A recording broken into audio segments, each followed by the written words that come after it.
Ladies and gentlemen, kings and queens, pimps and players, and everybody between, it's your boy, one on Deboe Vibes right here. Thanks so much for coming by another episode of the Deboe Vibe Sports Dive. And man, bad news, man. I got some bad news. To everybody out there watching, the bad news is Super Bowl is over with. That means the NFL season is over with.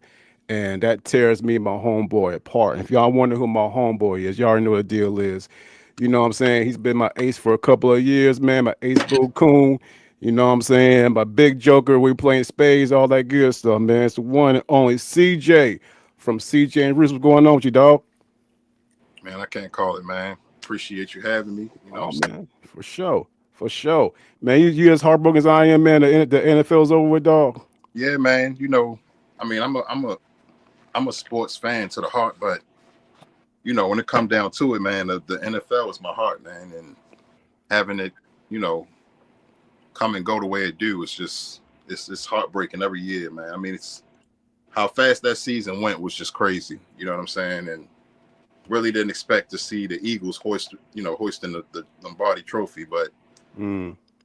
it is what it is. I really thought this was our year. You know what I'm saying? But how that go. But yeah, Yeah, man. for those who know, don't for y'all you don't know, man. CJ is a very devout, and very loyal Baltimore Ravens fans. Y'all can see back there with his Baltimore Raven attire in his man cave.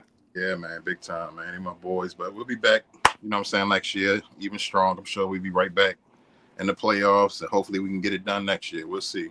You clear? All right, all right.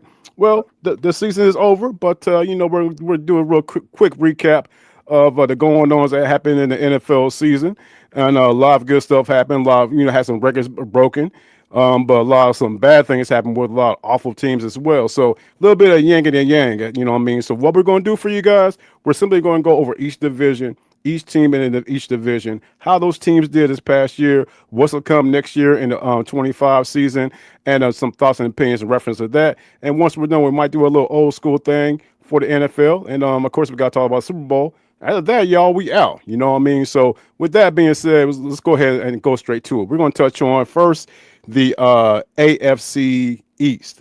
I mean, I'm sorry, AFC South. AFC South, arguably one of the worst divisions in football. Hmm. You're looking at a division that had the likes of the Tennessee Titans, Indianapolis Colts, Jacksonville Jaguars, and the Houston Texans. So much so that Houston Texans won a division with like 3 games, or I think 4 games left. That's how awful that division was right there. Yeah. However, they did win a division. But let's start with the bottom of the barrel, so to speak, which is the Tennessee Titans. Now, the Tennessee Titans, they did lose Derrick Henry last year. However, the entire team as a whole was inept. You look at a quarterback play by who was it? They had Will Levis, Yeah. and then they had to bring in the backup quarterback as well, Mason Rudolph. So you Hmm. had these two inept quarterbacks playing with an awful, awful team. They did have a decent offense, with Paula being a running back, as well as Calvin Ridley being a wide receiver, and Jigba being the tight end. But overall, just a horrible, horrible team. Now the good news is this though, with them being so bad, they do have the number one draft pick this year. A lot of people think it was going to be Travis Hunter, the cornerback out of Colorado. But overall, man, just an awful team. And I never thought that a team like that would be so bad by losing. I think they were that bad just by losing one running back by way of Derrick Henry. The quarterback play, like I said, Will Levis, horrible, trash. Mason Rudolph came in, he was trash. Um, do you see any? I'm gonna come out and say, do you see any promise at all for this team next year? Last year they were horrible. I think they were like 3-14 or something along those lines. That's how they got the number one draft pick. Do you see any promise for this team and for its upcoming campaign? I don't know, man. I mean, I personally feel like they messed up when they fired their coach. I really would think it was crazy to see them get rid of a great coach. Um, Man, Mike Vrabel. yeah, but yeah, Coach Vrabel. Um, I don't. I mean that. I couldn't believe it when they let him go. I really. I don't know. I mean, he. I really think that he could have did what Dan Campbell did with the Lions if they would have gave him some time and really Hmm. gave the team. You know what I'm Hmm. saying? To start with, but that was their loss. But I think the Titans were 3-14-1 was their Yeah. like Yes. that's insane. Yeah. You know what I'm saying? So I mean, there was a time where the Titans were a decent team. You know what Oh I'm saying? yeah. Oh yeah. So, uh, but as far as next year goes, nah, I feel like it's gonna take them some years to get you know to get to where they need to be. But it's gonna be a while, man. I think they're gonna be the bottom of the barrel for that for this division for years to come until they're able to first of all get them a good coach Yeah. or get them a good quarterback and a supporting cast, man. So you know, Right, absolutely. I think they should get a quarterback for their first pick, but a lot of prognosticators are saying that they're going to get, like I said, Travis Hunter with a cornerback out of Colorado. It'll be interesting if they actually got Shador Sanders, a quarterback out of Colorado, yeah, Deion's kid. So, I mean, but again, bro, I agree wholeheartedly with what you just said. It's going to take them a minute to get out of that funk they're in right there, bro. A team that I don't think it's going to get take a minute for them to get out of a funk is the Jacksonville Jaguars. Well, I guess we should call them what the Germany Jaguars or yeah, the Berlin Jaguars or the Amsterdam Jaguars. Since the Jaguars are for some reason the official team of Europe because they play at least 3 games every single year out there. And if I was in Europe or in case me, I'll be pissed off. You mean to tell me this is the best the NFL can send to us? Nonetheless, fired the head coach Doug Peterson. They mm-hmm. proceed also to hire fire the general manager as well. The entire team is in shambles right there. Now they did pick up Liam Cohen, the offensive coordinator from the Tampa Bay Buccaneers. Liam Cohen, I give him his credit. The way he led Tampa Bay was kind of shady, but he struck while the iron was hot.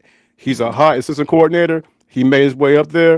It's going to be interesting to see what he does. First of all, with Trevor, man, okay, Trevor Lawrence to me, he's underperformed, but I give him credit. I give him a little pass because this man, first of all, came into the league as head coach was Urban Meyer. So let's Mm-hmm. start there. So he was fucked off the rip. You know what I'm saying? So, but I think with Liam Cohen going there and helping them out, and they got a stud wide receiver and Brian Thomas Jr. The running back, of course, is ETN. The defense was almost last in the league. But you bring in some new life in there with Liam Cohen, bringing in a lot of the principles he brought in from the Tampa Bay Buccaneers and bring over across state to Jacksonville. We'll see what they can do. However, again, another team that underperformed. Do you think with them having fresh blood in there, fresh leadership, can we see a better Trevor Lawrence next year leading the team? Maybe Mhm. one thing you can't say is that he's not tough. He definitely a tough dude. You know what I'm saying? Yes, yeah, especially that last hit he took from that linebacker. I think Aziz on that linebacker from the Texans Yeah, laid his ass out with a horrible hit, man. yeah. He's definitely tough. And I mean, Jaguars were another team that was very bad this year, 4-13. I think they went. Um, it's all going to start with Lawrence, though. It's going to start with Lawrence and him and the coach, being on the same page. And I mean, I believe that Lawrence has the trust of his teammates in the locker room. Yeah, You know what I'm saying? He's definitely the leader of that team, but they're just gonna have to get over that hump, man, and stack some wins, and you know, and I do think that all the traveling that they do plays a part in it too, you know. uh-huh.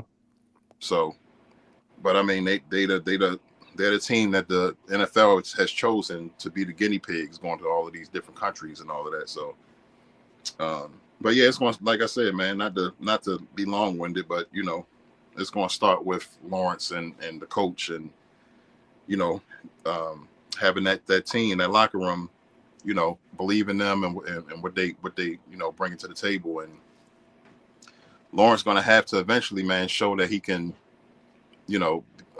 be somewhat elite and lead his team to victory, man. And get some more pieces on defense, and because their defense wasn't bad, but it wasn't great either. So, Right. but yeah, I think they'll be fine. You know what I'm saying? I think they'll be fine once they get their feet up under them and stack some wins. Right. Well, you brought leadership, and leadership one is one thing that a quarterback he did not show initially by him choosing to walk off the field after a tough hit. And I'm talking about one Anthony Richardson for the Indianapolis Colts. And the Colts, they almost made the playoffs. They had a number of things that had to happen for them to get in there. One being, the Broncos had to lose, but that didn't happen. But Anthony Richardson showed lack of maturity. But when the coach yanked him out to put in old man Flacco back in there, he kind of woke him up right there and realized, hey, I gotta be a leader. Now towards the end of the year, he showed that leadership. I mean, the dude's a physical specimen. What I Yeah, mean, he's a tank out there, especially running that football, man. But again, a lot, they got key pieces, man, on the offense. They got Richardson, of course, and they had some receivers as well. Pittman's a good receiver. They got a decent tight end. You know what I mean? So we gotta see how that offense does next year. But I mean, this year they put outstanding numbers, particularly with the running back as well. But I just don't see them. The Colts, man, they've always been that average ass team, dog. yeah, Ever since Peyton Manning left them, they've been an average. Well, I'm not going to say that because they had some, great productive years with Andrew Luck. But ever since Andrew Luck had that, unbeknownst retirement, they have been struggling. But I do believe that with Anthony Richardson, I can't believe it's already his third year. He didn't play the first year. Last year he was injured as well a little bit. So this could potentially be his first full year, as that dude, as that stud running back. They do have. I mean, the running back being Jonathan. But we gotta see what they do with that offense. But I just think they're average, bro. They stay average. What do you think about that? yeah. I mean, you hit it. You hit it right on the head. Pause. Like, since Peyton and Luck, he kind of like, Jonathan Taylor. That's what I'm talking about. Running back Jonathan Jonathan Taylor. My Taylor. bad. Yeah. Yeah, he's a beast. Um, he's always been a bright spot for them, but he can't do it by himself. You know, Richardson really showed he really lost a lot of points, man, with the way he handled things Hmm. mid-season and all of that. But old man, like you said, old man Flacco came in and did what he could. But Flacco nearing his end, man. He still got some football left in him, but he can't lead no team. You know what I'm saying? That's definite. Right. Right. Right. Hey, we got some people in the chat. Shout out to official Jamia. What's going on? Well, Daniel, thanks for coming by. Simply wonderful. Don't mind me. I'm listening before I shut it down for tonight. Well, we definitely appreciate you coming by before you shut it down.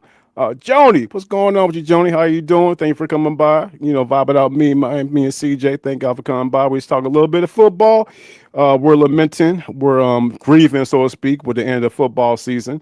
And the best way to grieve about something, you just gotta let it out. So we're going to talk about the yeah, teams that, the absolutely. NFL. We're going to talk about them. And the last team we're going to talk about is the AFC South champs, the Houston Texans.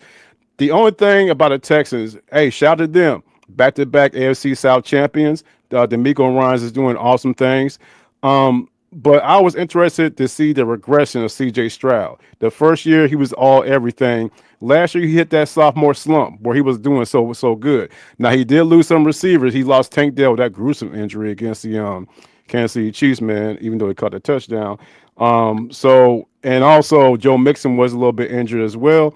Who's the receiver they had? They got from Buffalo, the loudmouth motherfucker. What's his name, man? Talking about Stephon Diggs. Stephon Diggs. Yeah, he was out. But if you get those pieces together, they could have done more things. But what impressed me about the Houston Texans is that they did what they did with those injured guys, and they still were able to win the AFC South. The defense, well, hey, Will Smith, you know what I'm saying, stud linebacker, hey, from down here on the South Side of Atlanta, Georgia, and also Daniil Hunter.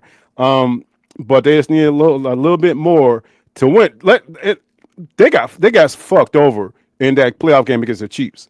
But a lot of people did because they're the Chiefs. You know what I mean, aka the referees and what have you. You know what I mean. So, but what do you think about the performance of C.J. Stroud? Can we see the C.J. Stroud of his first year next year, or do you think his regret his do you think his potentially hit a ceiling on his first year? What do you think about that? Nah, I don't. I don't. When it comes down to there's a handful of teams to me that I feel like don't have to worry about anything. You know what I'm saying? The Texans have a great coach. They have a great organization. They have a great fan base. They have a great young quarterback.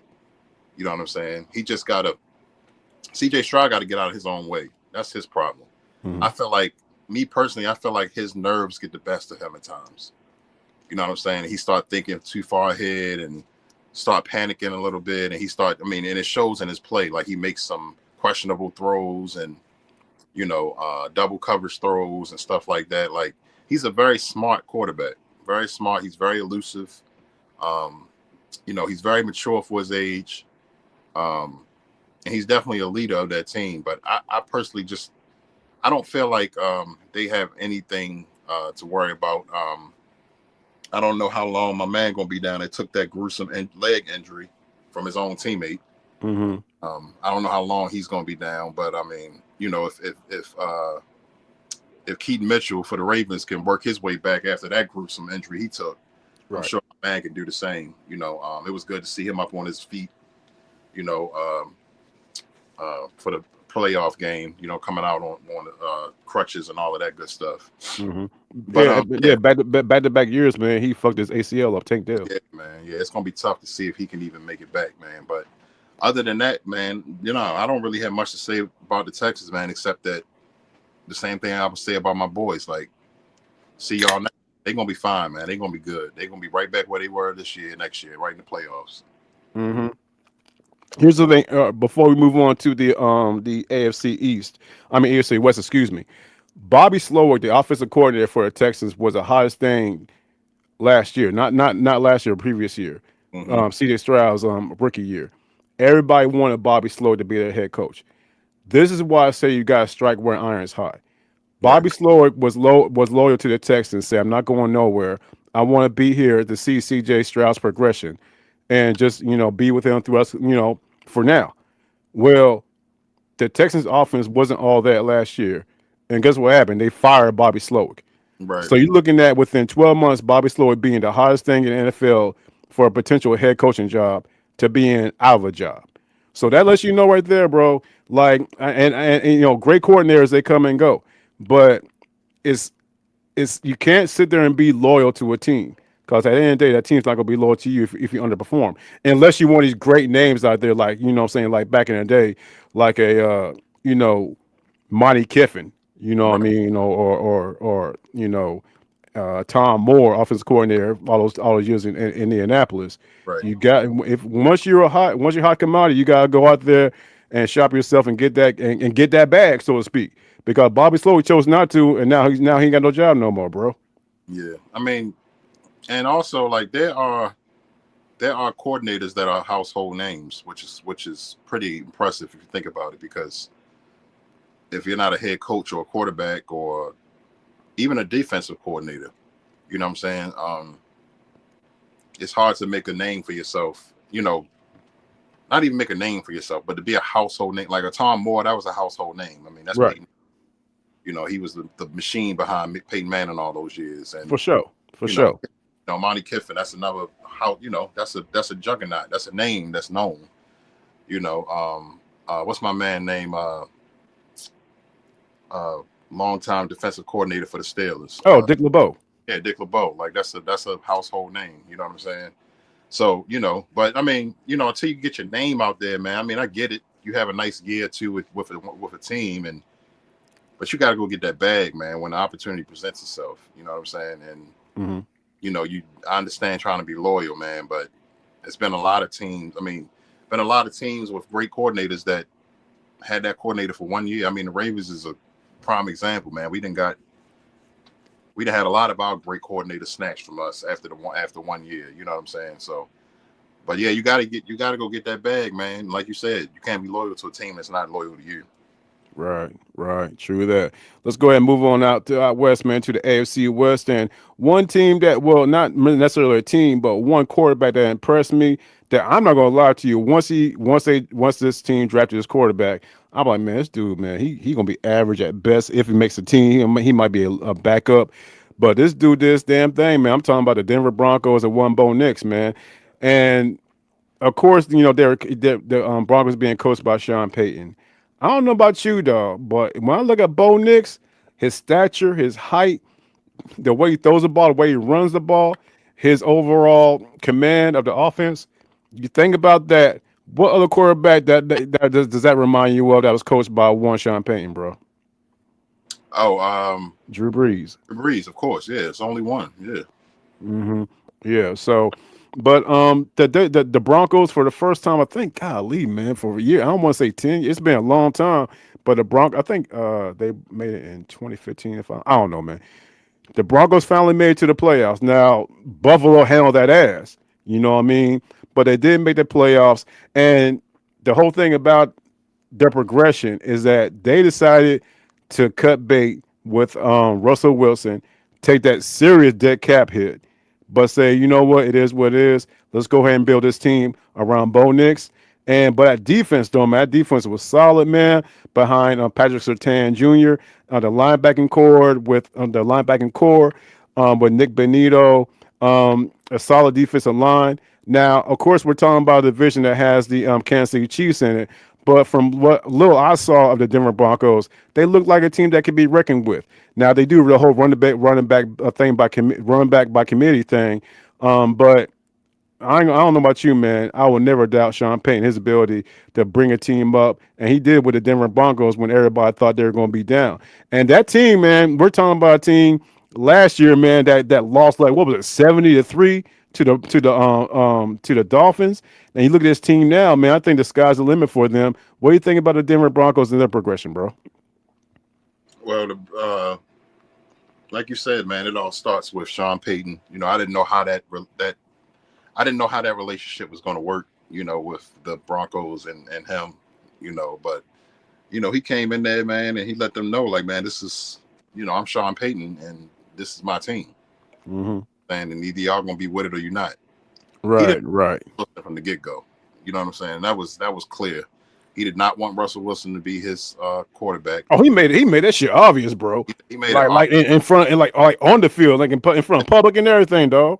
yeah, it's like he had some like inside intel or something like from his days with the Seahawks or something like, maybe I don't know, but I just know that he didn't want Russ as his quarterback, and he let that be known. He got him up out of there. He would had rather had him a nice, young quarterback that he could grow with and mold or whatever. So Bo Nix is definitely, he's definitely their franchise quarterback. He showed that he can put a team on his shoulders and do what he needs to do. Um, and what can you say about Pat Surtain? You know what I'm saying? Defensive player of the year this year. Yeah, for sure. Honors. He was also inducted into, no, not inducted, but he was also chosen as Colorado's athlete of the year. God damn, I didn't know all that. Yeah. So Yeah, damn. but yeah, man, the Broncos, man, they're gonna be okay, man. I can see them making some big moves this off season and bringing in some more young talent, but I think they're gonna be a young, talented team.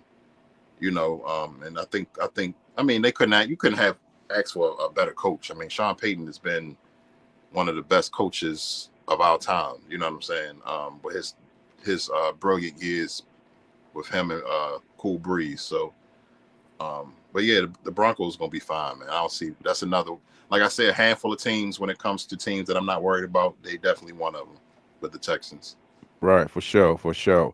What's your thoughts on the Raiders getting rid of Antonio Pierce? I think that was inevitable, man, because it's always good when a head coach comes in and being like, the locker room loves him and he's a players coach, et cetera, et cetera. That don't mean shit if you don't win the games, bro. You know what I'm Yeah, talking about, man. So out goes Antonio Pierce.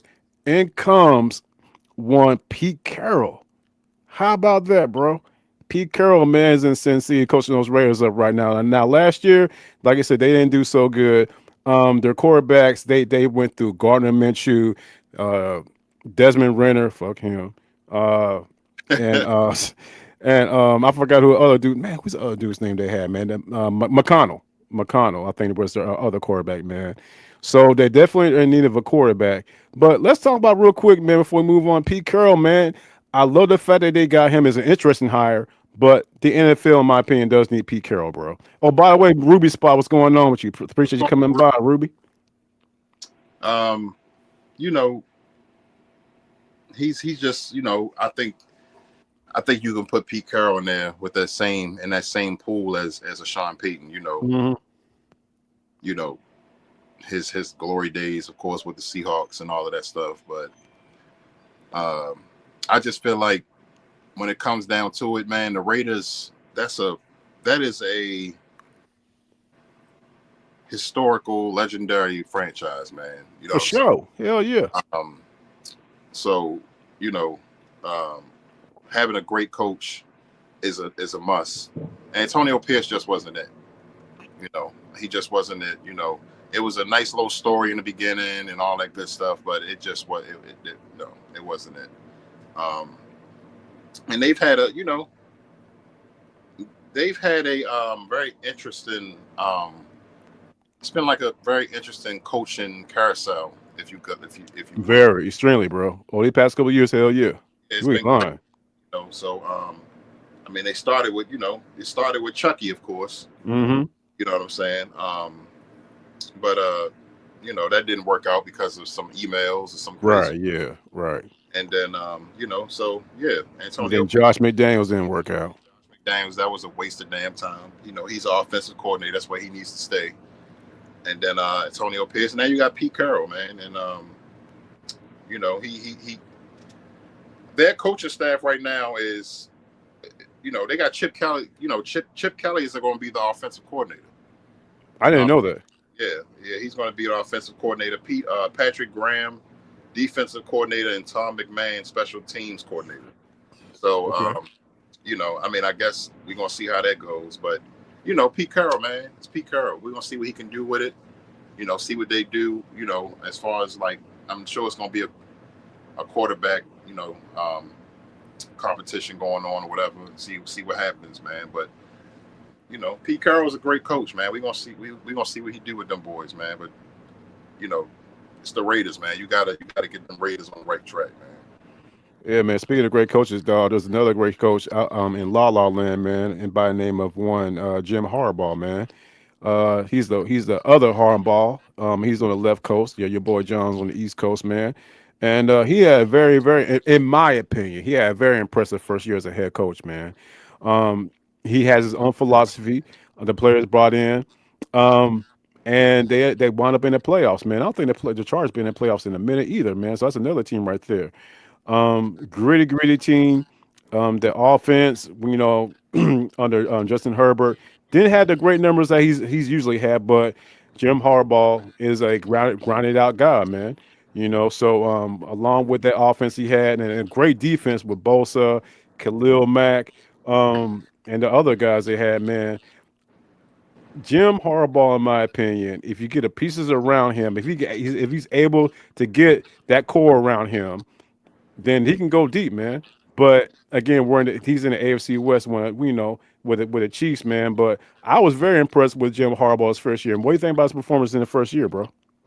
Well, I think well, first of all, let me say big congratulations to the great Antonio Gates for being inducted into class of 2025. Absolutely, absolutely. Class act, one of my favorite tight ends of all time. Um, but yeah, I just wanted to throw that out there real quick. Congratulations to Gates. But yeah, Harbaugh. I mean, I'm not surprised about Harbaugh, man. I mean, greatness runs in that family. Harbaugh has shown that no matter where he goes, whether it be Michigan, whether it be San Francisco, whether it be LA, he's going to strive as a head coach and get his team on the right path. You know what I'm saying, to success. So Justin Herbert. Say what, bro? Hold on one second. I'm sorry. No, you good, bro. You good. My wife and dad yelling and running around, make sure everything was good. Oh, it's all good, man. Hey, But house comes first, man. Shit. yeah, yeah, but Justin Herbert, man, great quarterback. Um, well, Justin Herbert, good quarterback. He still hasn't shown his greatness yet to me. You know what I'm saying? He's underachieved to me since Hmm. he's gotten here. You know, I feel like he always is like right. He's always like right there, but he can never like quite get over that hump that he needs to get over. But I think having Harbaugh as his coach and Harbaugh believing in him, I think he's gonna be fine. But they have a good team over there, man. They have a good team, but it's gonna be tough, man. Anytime you got the Kansas City Chiefs in your division, man, you got to work twice as hard. It's just like with You got that right. it's just like with the Bills and the Jets and all of them had, and the Bills, Jets, and all of those boys had to deal with when Brady was here. You know. Right, right, So, but yeah, man, the boats they'll be all right, man. They got Harbaugh, so they're gonna be fine. right. And we're going to go ahead and touch on the Kansas City Chiefs later on, man. Once we talk about Super Bowl, man. But I was thought about something, dog. You think about this division, and I just thought about it on top of my head. It's hard pressed to find better, more well-rounded head coaches than the AFC West. You Right. had Pete Carroll, Sean Payton, Jim Harbaugh, and Andy Reid. You tell me another division has head coaches like that, bro. Oh man, I didn't even think about that, bro. That's a great point. That's a great Something to fuck. think about, bro. Yeah, they're Something to gonna. think about. But that's gonna be a big topic this upcoming, next season. They're gonna be talking about that. Legend. That's all legendary coaches in one division. That's crazy. That's wild, bro. That's wild, bro. Let's head out east, man. Let's go ahead and talk about the AFC East right quick. Oh And yeah, we can't talk about yeah, we can't talk about AFC East, man, without talking about those Buffalo Bills, man. yeah. And hey, the new MVP, man, won Josh Allen. Well deserved in my opinion. It was, man, it was let me ask you a question. Do you believe in co-MVPs? No, No. I don't. I mean, Could you see this year Josh Allen and Lamar being co-MVPs? Just from what you saw. no, I mean, not really, because personally, not. And this is not me being a homebody, and because he's my quarterback. But I mean, I feel like Lamar was robbed, even though it would have been 3 times in a row for him. Not 3 times in a row, but it would have been three for him. Um, but I just feel like he was robbed. He led in every statistical category. But I feel like they gave it to Josh because he was a little more valuable to his team, maybe because they really didn't have that many pieces. They had pieces, of course. They got to where they got to because of the great team that they are, and having McDermott is a great coach. You know what I'm saying? Of course, like Hmm. he's one of my favorites in the league right now. Class act and a great coach, but I just feel like, and don't get me wrong, because everybody knows that if the Ravens go, that's who I root for. But this year was a little harder because they the ones that put us out. You Right. know what I'm saying? But to answer your question, no, I just MVP is the most valuable player. It's not, I don't think there's room for two, but overall, I'm not hating or salty or nothing. That's my guy. Like Josh Allen is my guy, and I wish him the best. Congratulations on to him and um, his fiance. You know what I'm saying? He recently got engaged and all of that good stuff. So, Okay. um, but yeah, everybody know Josh Allen's my guy, man. So I mean, much props to him. Lamar got two, and he finally got his one. So Hmm. Okay. All right. Well, we'll see what happens with the Bills next year, man. I believe next year they're going into a brand new stadium, bro. Brand yeah, new stadium. I don't know if you've seen the outline the pictures of it or videos. It's an awesome stadium. right, right, right. It's a outdoor stadium. I love that. I mean, I think the Bills should be outside. They're Yeah, one of just like what I'm saying, just like the Packers. I can't see the Packers playing inside. nah, ever. Outside stadium, man. You know what I mean? So but it's gonna be difficult it's gonna be difficult for the Bills to do what they did this year, next year. Right, Because once you get to that level, I mean, at what point can you go further? And I think I'm not going to say I will never say that they reached their peak this year, man.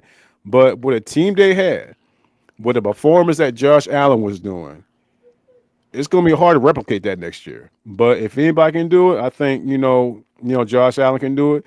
And but we'll just have to see, man. A team that's not going to do it, is the well, I'm not gonna say that, man. I'm not gonna say that. The New York Jets, man, are a team in shambles. The New York Jets are one of the worst run organizations. Woody Johnson is as an owner. I don't know. Like I do a lot of research with teams around the league, and people are just begging the Jets to do something. And they're a very, very passionate fan base, man. You look at the head coaches they had back in the day, particularly with the Rex Ryans they had, the success they had with him, making AFC Championship games back to back with Mark Sanchez of all people, having Curtis Martin as a running back in the day, etc. A very proud franchise, man. They made a move today, bro. That I wasn't expecting, but that well, I'll get that move in 1 second. But they did hire Aaron Glenn from the Detroit Lions, former defensive coordinator. Eric Glenn goes there, former Pro Bowl cornerback Eric Glenn, one of my favorite cornerbacks of all time. You know what I mean? So he does know. One thing I'll say about Aaron Glenn, that he does know the Jets, what he knows the New York area. And I love the press conference that he had, man. He was very passionate, and he let the whole world like, look, I wanted to be here in New York. Now, with all that being said, man, it's a wrap for A Rod. Aaron Rodgers, they're going to let him go. They announced it today that they're going to let him go.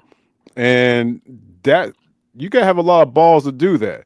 But my thing is this, though. Well, them letting go of Aaron Rodgers, I'm trying to figure out who they're going to pick up. They can't draft nobody because they don't have the draft capital or the position to do that, man. I think they picked, golly, man. I think they picked number 8 or something like that. I forgot. But we'll just have to see what happens. But the whole Aaron Rodgers experience, man, was a disaster. It was a total disaster, man. And now he's gone. Now the defense, I think they underperformed. They'd have a great defense, and Sauce Gardner, Riddick is on the team, but the expectation of the Jets is always high. Do you think that they'll meet those expectations this year at all? With Aaron Glenn coming in and them having a brand new quarterback, what do you think about the Jets as far as their progression and what Aaron Glenn's going to do a lot of fire on this team, bro, if at all? Uh,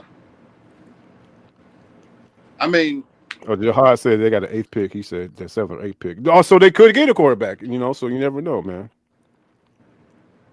I mean, Glenn, Glenn, Glenn is another name that's known around the league.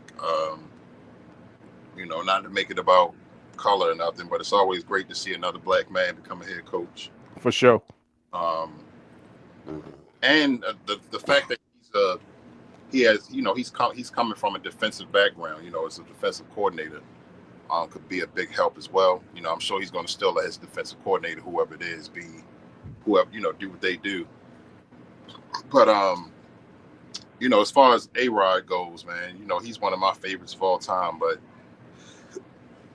I just felt like he was just a year behind his full potential with the Jets. Because going down the way he did last season, and in the first game of the season, the hype that was around him. They was home. That crowd was. I never forget that moment, man. I had chills going down my spine, man. Like, you know, the stadium was sold out. Everybody was excited to see For A his first game. first game last season when he went Oh back. yeah, against the Bills. Yeah, yeah. Yeah. So Or a year before last. My bad. yeah. So but I mean, A Rod, I just felt like it's time for him to go ahead and call it quits. He need to go ahead and just retire, man. I heard little rumors going around that the Steelers was looking at him. Um, I hope Mike Tomlin don't do that. You know what I'm saying? But we're gonna see. But I'm not counting my man out. But it's old man. Old man Tom don't wait for nobody. You know what I'm saying? So Yeah, man. Fall times undefeated, bro. yeah, man. So but I mean, I think Aaron Glenn is gonna come in and shake things up. It's not going to happen, this coming year. It's not going to happen in the first year.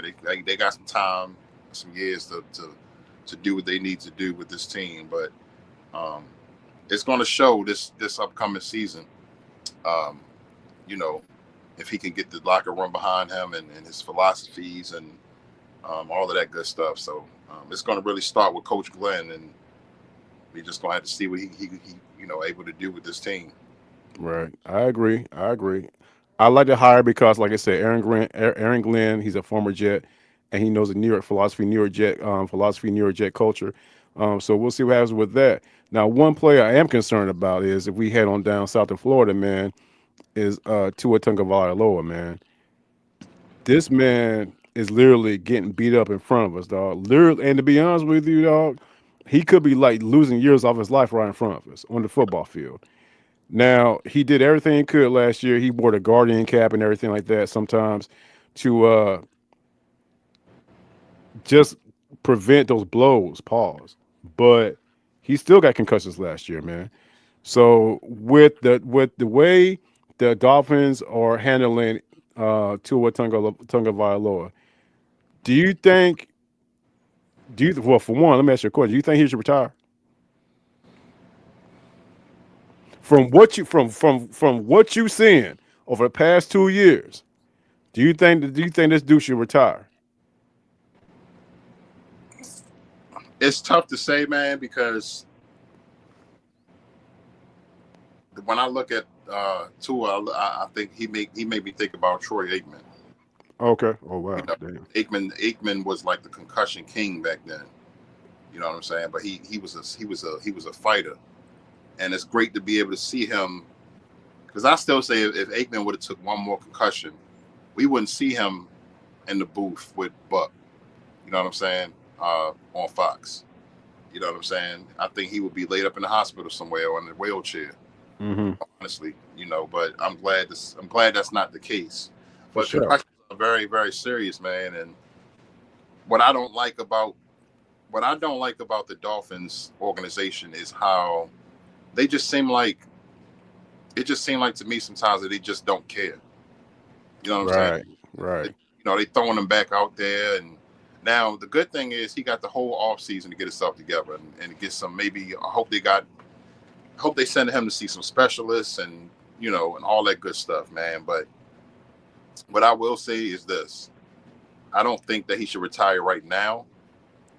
But with this upcoming season coming, if he gets one more, even if it's a mild concussion, Mm-hmm.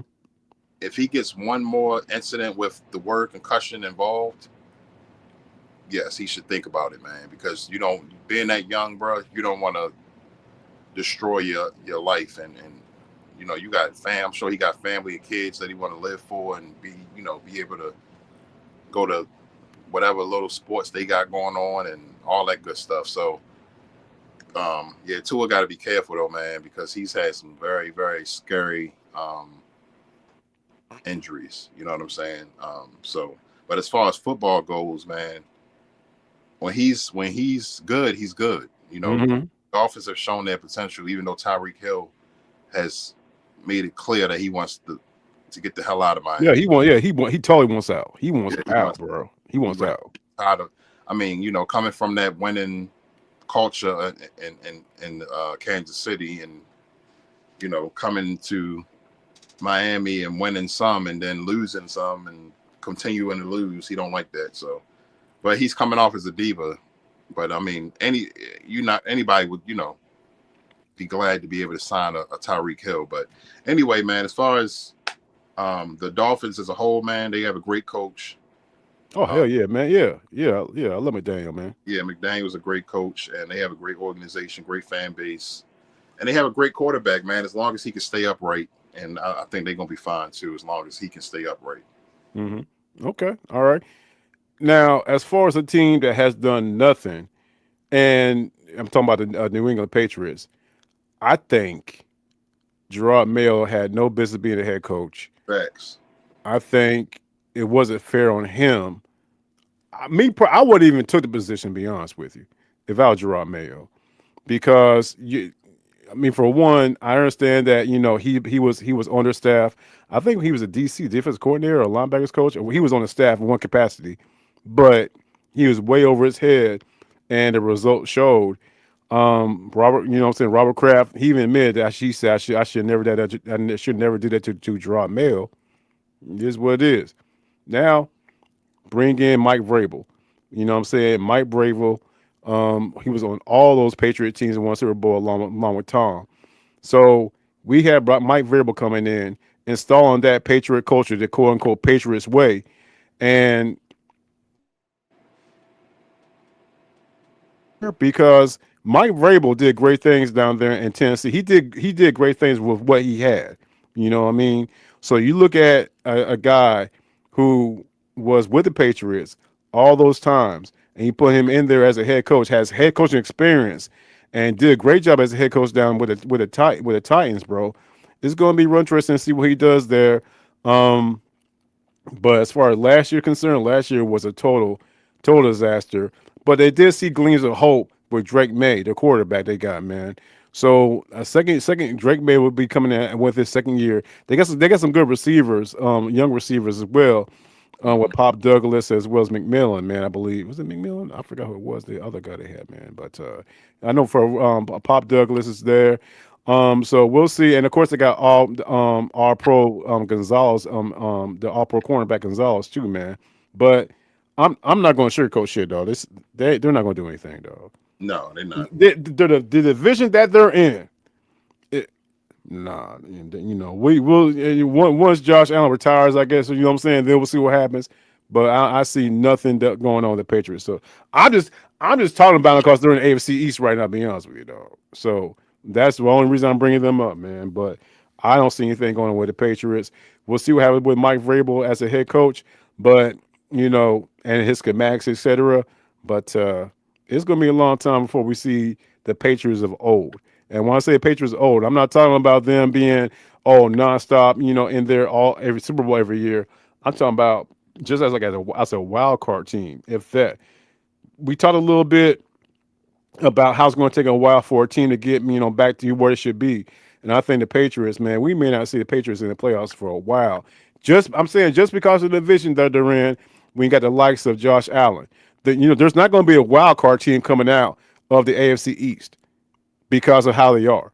It's either win the division or bust.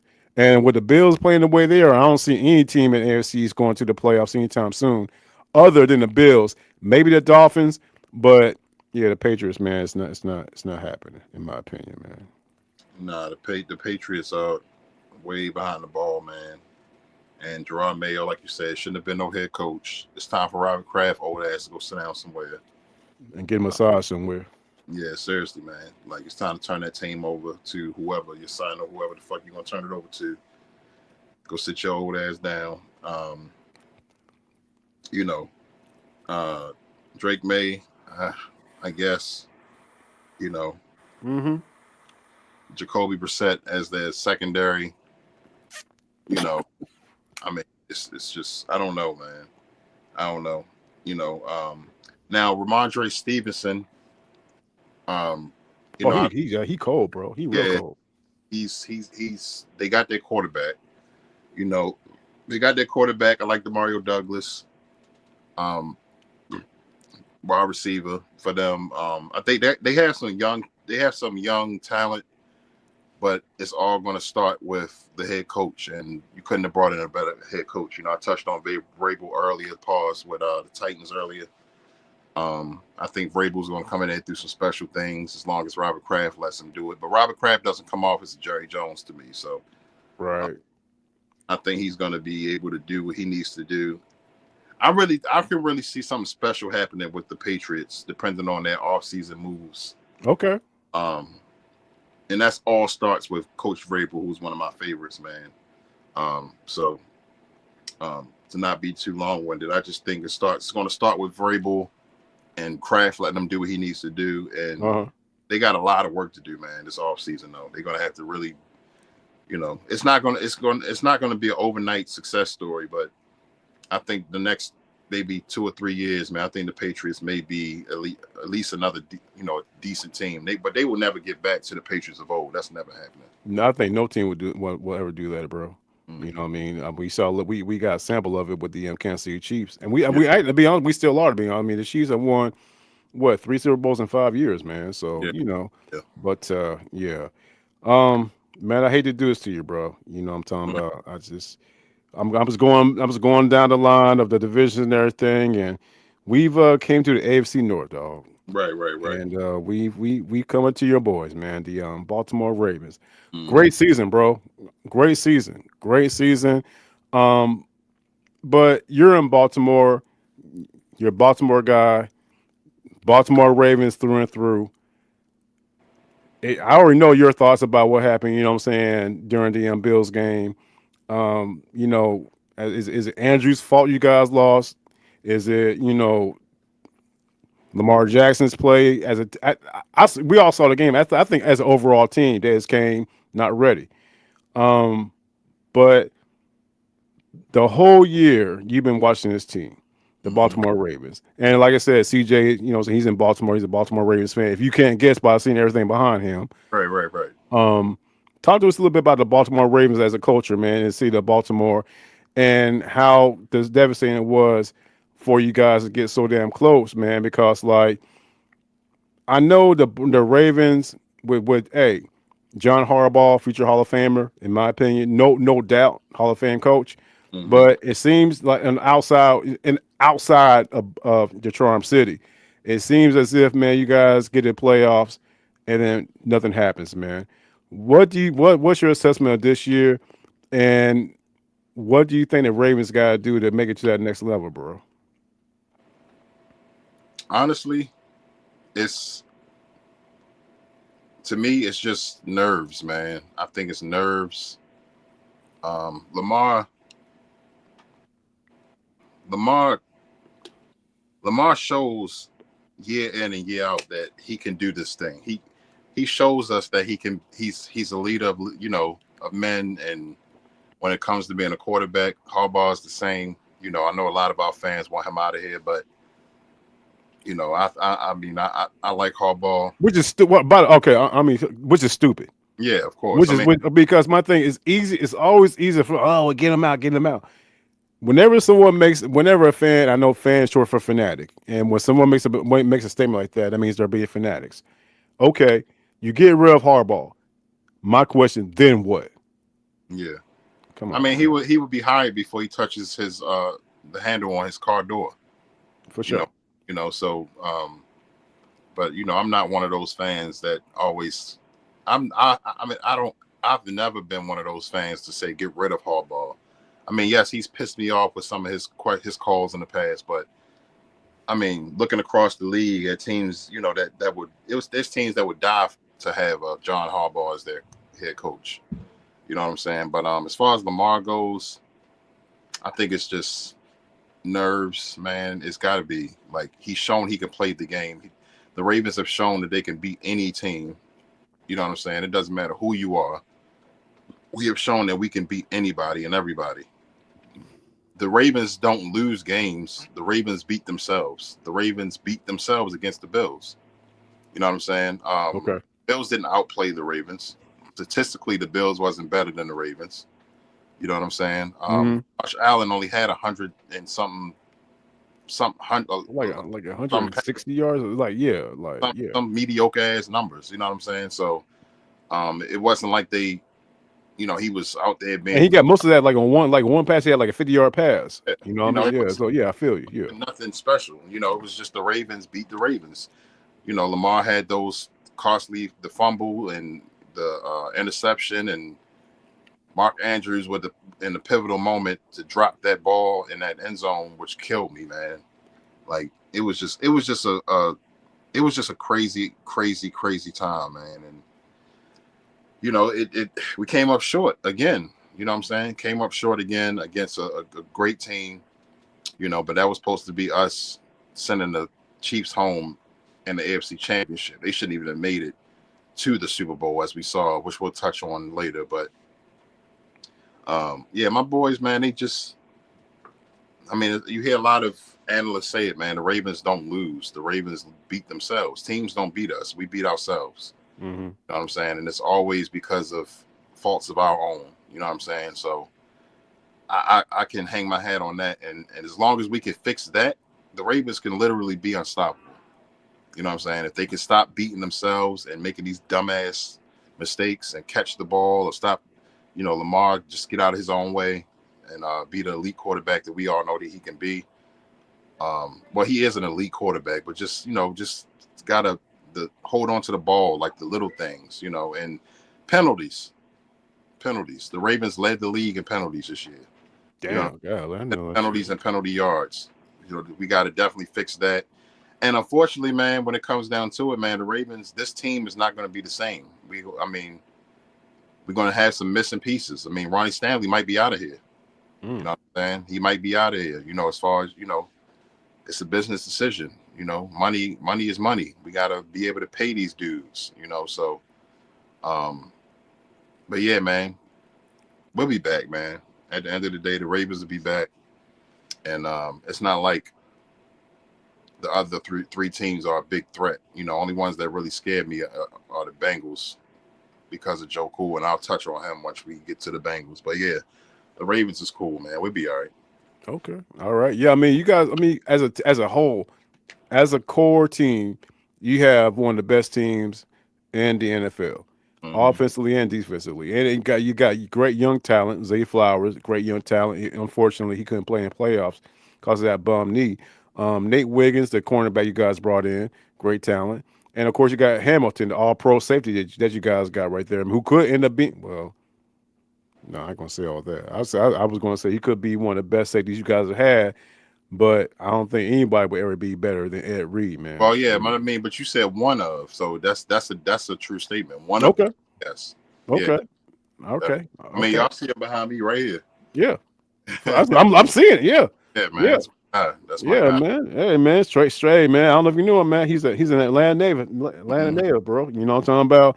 Along with him, you guys got Roquan. Mm-hmm. You know what I mean? Van Noy. Yep. So the pieces are there, man. And that's boy. I can. I wish the Falcons had the talent you guys had. Yeah, man, we got some pieces, man. We definitely got some pieces and a great coaching staff.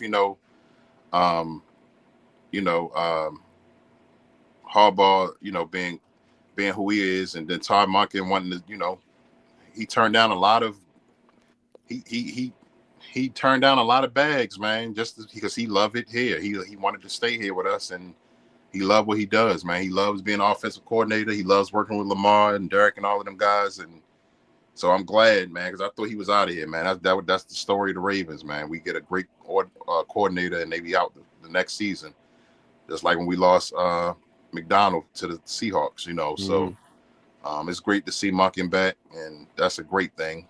That's just another year of Lamar and getting more and more familiar with Monken, and Monken getting more and more familiar with his offense. So yeah, I'm happy, man, and I'm excited to see what we got going on next year.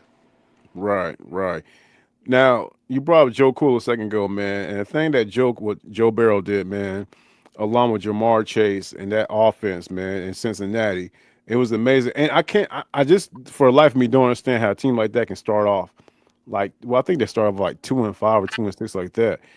They won their last 5 games, man, but because of the slow start, those 5 games they lost, they won at the very end. Just didn't result into a playoff victory. I mean, playoff seeding, unfortunately, man. And then of course, heads had to roll. They got rid of their defensive coordinator, I forgot the guy's name, man. And number or something like that, man. But when you look at Joe Cool, man, and the things he's doing in Cincinnati, you can never count him out. Now, last year the Bengals had not they started off not good, but they end up 5 straight wins. And you look at the performance of Joe Barrow along with Jamar Chase, and I think Jamar Chase won a triple crown. I believe, man. Uh, Led the league in catches, yards, and touchdowns. I believe he did. You look at that. It's just you just got to scratch your damn head, man, trying to figure out how the hell did this team not make the playoffs? But it happens though. It's an NFL. Things happen on a year basis, right there, man. But the Bengals, man, you look at that offense, putting up some serious offensive numbers. This upcoming year, to me it's a playoffs a bust for them. They had to make the playoffs, man. And not only that, man, they gotta go deep into the playoffs. If not, I think, man, Zach Taylor, the head coach, is out of here, bro. Mhm. Yeah, I mean, it's kind of like it's kind of tough for me to talk about the Bengals, man, because uh, you're not supposed to really like anybody or from the other teams in your division. But Right. I mean, Joe Cool, man, I just don't see how you can't like this dude, man. Like him and Chase, man, and Higgins, like those three alone, man. Like that, it wasn't the offense this year; it was the defense. The For defense is, sure. For sure. they was putting up godly numbers every game. They just couldn't win games. You know what I'm saying? Like they just could never win games because the defense always crumbled. So that's why I say that's gonna be the Bengals' core. That's gonna be their core focus this off season, Mm-hmm. getting their defense together. I personally feel like the Bengals are gonna be dangerous next year. Okay. They're gonna be a thorn in our ass. Pause. And we play them twice, of course, every year, being division opponents. But I just can't not like them dudes, man. Pause. Like, I love watching Joe Cool play, man. Like, there hasn't been another quarterback in our division that I like watching more than Joe Burrow before, going back to my number 7 days for the Steelers. Mm-hmm. Big Ben, yeah. He earned your respect, with his toughness and just his great Hall of Fame quarterback play that he brought forth every season. But yeah, Joe Cool was amazing, man. Jamar Chase, T. Higgins, those guys are amazing. Zach Taylor, I think he's a great coach, man. I just think their defense just crumbled, man. Mm-hmm. So I think once they get that defense together, man, they're another team that they ain't got nothing to worry about. But they're gonna get their pieces fixed. They're gonna get their defense fixed, and those damn Bengals gonna be just fine, man. Joe Cool is the problem. For sure. One of the main things I remember last year about the Bengals is that whenever they were in one score games and the opponent like scored with 50 seconds left or kick a field goal with like 45 seconds left, all the commentators and everything, they always said that team scored too fast because now you're about to give the ball to Joe Burrow. Yep, that's true. And that was always the case. And a lot of times, man, they were right. And Joe Burrow's that guy, man. Joe Burrow's definitely that guy, man. Yeah, Man, do we gotta talk about the Browns, bro? he scares the hell out. No, we can skip the We Browns. can skip the Browns. Make a long. All right, we'll skip the Browns, man. But We got a whole. I know we got a whole nother conference to get to, and I know it's getting late. So I know. I mean, teams that we don't have to talk about, we don't have to talk that's about. cool. Make a long story short, Jameis did his thing last year with the Browns. He ain't gonna do it again. And Deshaun Watson tore his ACL again. His career is over, in my opinion. Bruh, So done. It's a wrap. It's a wrap. Done. Now we go to the Steelers, dog. Right quick, man. Do you think next year? How should Mike Thomas is one of the best coaches of all time, bro. Of all time. Of all time, he's never had a losing season, ever. Now you think about that, dog. This dude has never had a losing season, man. Yeah. I just think that with that whole quarterback carousel he had going on, he needs one solid quarterback. I don't think it's Russell Wilson. He needs to bring someone else in there to take over the reins and do his thing. The defense is going to be decent. Defense is going to be all right, man. But do you think the good days of old are over for the Pittsburgh Steelers as far as them going deep in the playoffs, AFC championship game, et cetera, et cetera? You think those days under Tomlin are over with, bro? No. I mean, Tomlin is a great coach, man, and he's a leader of men, and they have a great defense. JJ Watt ain't going nowhere no time soon. And he's the leader of that defense. And I just think, like you said, they just got to find them a decent quarterback, man, and build some pieces around that quarterback. You don't have to worry about the coach. You don't have to worry about the defense. You don't have to worry about the coordinators. Mm-hmm. Just got to get a good quarterback. Russell Wilson is just not it, man. He's No. another man. It's time for him to just go ahead and call it quits, man, because he's just not it. He's go ahead and just keep making them babies with CC and enjoy do whatever it is that you do over there at home. But as far as NFL goes, I mean, he's just not even a favorite to watch no more. I remember back in the Seahawks days, man, Russell, he demanded your respect. You know what I'm saying? He demanded your attention back in the day. You know what I'm saying? But now it's just like, But no, the Steelers are going to be fine, man, as long as they can find him a quarterback and get some get some kind of chemistry going on that offense. But the defense is fine, and as long as you got Tomlin, you always gonna have some kind of promise anyway. So I tell everything, bro. Everything you said, I totally agree with, man. And a lot of the Steelers fans are like, well, now I take that back. Not a lot of them, but some Steelers fans are like, oh, Tomlin gotta go. Okay, Tomlin gotta go. Then what? And on top of that, Tomlin's not going nowhere. You're talking about one of the legacy teams in the NFL, who their entire history, their entire existence, three, three, bro, three three. head coaches, dog, That is insane. three. That's insane. Three. So yeah, no man, and so we're talking about a team, man, who does not who is loyal to their head coach, and and Tomlin, man, his resume speaks for itself, Yeah. and you can't win every single year, particularly man in damn division like the AFC North. I mean, come on, What? man. The Ravens haven't won a Super Bowl since 2012. That's crazy. You know what I'm saying? Like That's crazy. 2012. That's what 13 years ago. Hmm. Like, come on, man. It's not easy to win a Super Bowl. It's not. Only one team can win a Super Bowl a year, and it's not easy, bro. So Right. Let's go ahead and flip it to the National Football Conference in NFC. We're going to NFC South. I'm gonna talk about my Falcons real quick, bro, because they ain't really nothing much to talk about, bro.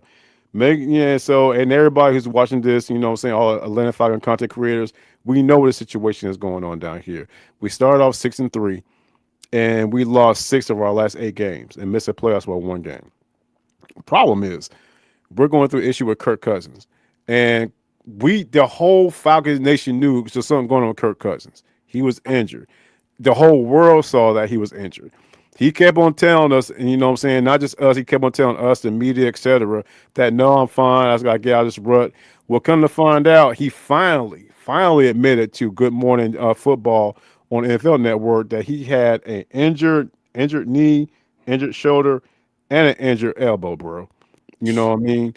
Now, the reason he didn't want to get out was because he knew for a fact Kirk Cousins was a one starting quarterback, and I think the only starting quarterback in the NFL who knew for a fact the backup was better. The backup was better than him, and we're talking about Michael Penix Jr., the rookie. mm-hmm. And so he decided to stay out there, underperform, play injured, and put the whole season at a detriment. And the whole thing was a disaster. The defense was so under Jimmy Lake. Jimmy Lake was our defensive coordinator. Jimmy Lake has scheme that'll make you throw up, bro. He's sitting there playing corners like he played like basically he played prevents the entire game pretty much almost. Playing corners like 15 yards off the line of scrimmage, et cetera, et cetera. So now we're starting anew. We have a new defense coordinator in Jeff Ulbrich. Raheem Morris, our head coach, his second year, a seasoned head coach, man. Raheem knows what he's doing. But we're very excited to have Raheem. We're very excited to have Michael Penix, B. John Robinson, beast mode as a running back. We had Drake London as a wide receiver who could potentially be all pro. And a defense that we could, I'm excited about with Jeff Ulbrich, man. But that's what we're going through right here. But yeah, to say that the Falcons Nation is pissed off at Kirk Cousins and how the season, what happened this past season, is an understatement. Again.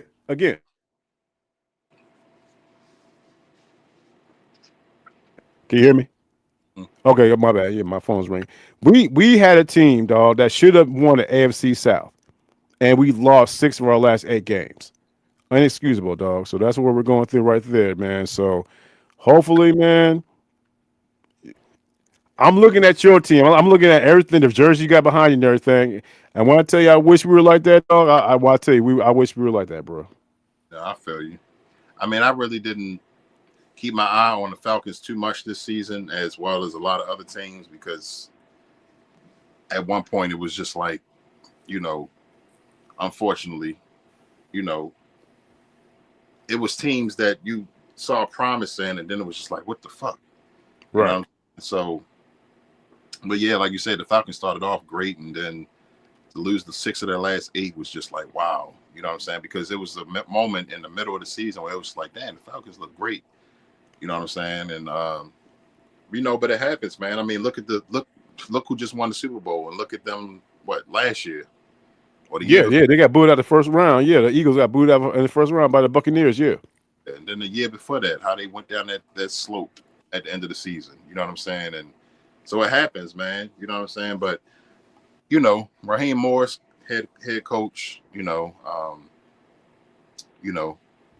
he's a great coach. Great. It's a great organization. It's in a great city.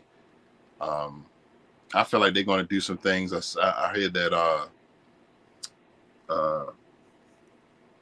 TJ Yates, Yeah, yeah, he's the new passing game yeah, coordinator now. Yeah, pass game coordinator. He was the quarterback. I mean, the quarterbacks coach. right.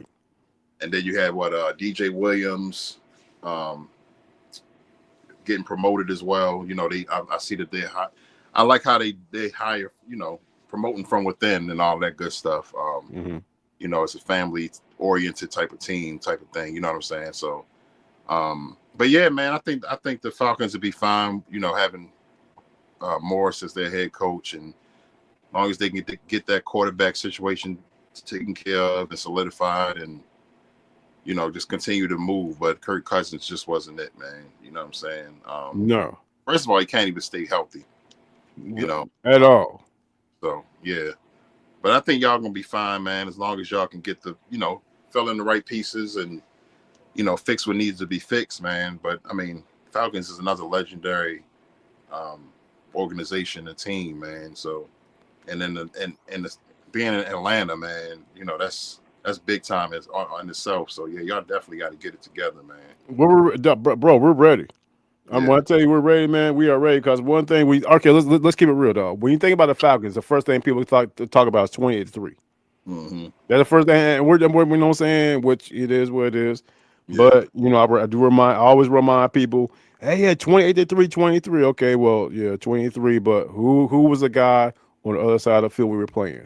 Tom fucking Brady. Tom You Brady. know what I'm saying? We were just playing those Joe Schmo guys, so it is what it is, dog. Man, speaking of Tom Brady, the Buccaneers, man. Well, his old team before he retired, the Buccaneers, they did win the NFC South. Um, Baker Mayfield, man, he lost a couple key individuals, man. Chris Godwin, he lost Chris Godwin, his wide receiver. Mike Evans, he was out for a while, but they were still somehow able to win the NFC South before getting blown out. You know what I'm saying, by the Commanders. We'll talk about Commanders in a second, man. But I think the Buccaneers are a team. I'm not gonna say that they peaked, man, but Todd Bowles is who he is. What you see is what you get, and I don't think that they're going to do any better if as long as Todd Bowles is their head coach. What you see is what you get, and what you get is exactly what you're going to get. Last year they did beat the Eagles in the first round, but I just can't see a Todd Bowles coach team, particularly with them losing Liam Cohen, the offensive coordinator. I can't see the Buccaneers going any further than the first round of a playoffs in any given year, even with the great statistics that Baker Mayfield's putting up, bro. Yeah. No, I mean, I think you're right. I mean, if they don't fire, if they have, I mean, Todd Bowles, I think this is going to be his moment coming up next year, because if he fails next season, I think they're going to fire him.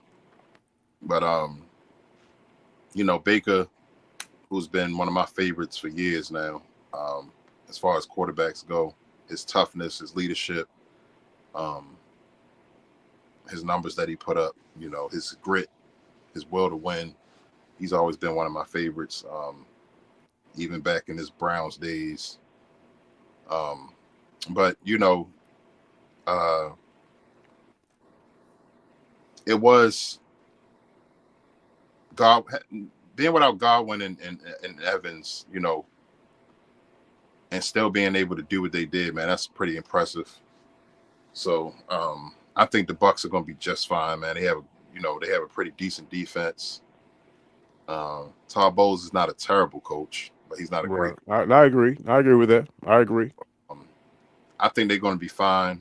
This gives Godwin and Evans the whole offseason to get right. Evans, who was pretty much nearing the end, man. He's been around for a long time. Yet another 1,000-yard receiving season The only receiver in NFL history to start his career with 1,000-yard season each year, each 10 year plus years. league, which is already hard. I mean, already a Hall of Famer. I mean, he's been a Hall of Famer. Nobody's ever done that. So yeah, but he has the pieces. You got Baker Mayfield. Todd Bowles not a bad coach. Great city, great team, great fan base, great weather, great stadium. Great philosophy, great background. Um, the Bucks gonna be fine, man. They're gonna be just fine. They have a great quarterback, so they're gonna be fine. They just gotta get healthy and get some more pieces in there, some more toys for Baker to play around with. Pause, and they're gonna be fine. I agree totally. I mean, this year they had a couple of rookies, man. Jalen McMillan out of Washington, a stud wide receiver, who I think will take place. He's going to replace Chris Godwin as their number two receiver, and Bucky Irvin, man, a rookie running back, man, out of Oregon, who did some crazy things, man.